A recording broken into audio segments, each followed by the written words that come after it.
Good morning mga kasipline. It's another day, it's another adventure.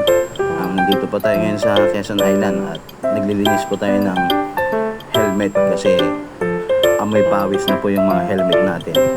So kailangan na po nating labahan para mabango. Talagang linisan yung mga helmet kasi may mga guest din kasi nagsasabing bango-bango na ng helmet nyo kahit mabaho na. So yan po kinukuskus ko yung mga strap kasi lumikit na yung mga pawis doon.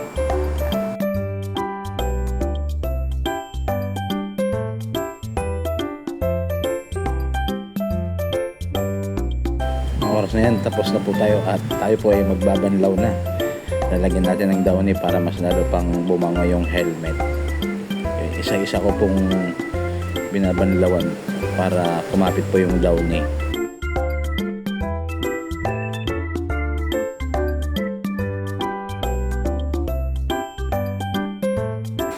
Ito naman si paring Manolito.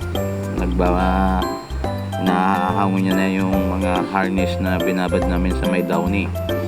Kailangan din kasing hugasan yung mga harness kasi hindi na mahila sa sobrang kapit na ng tubig alat. At hanggang dito na lang po ang ating video. Salamat po sa panonood. Follow and share. Bye!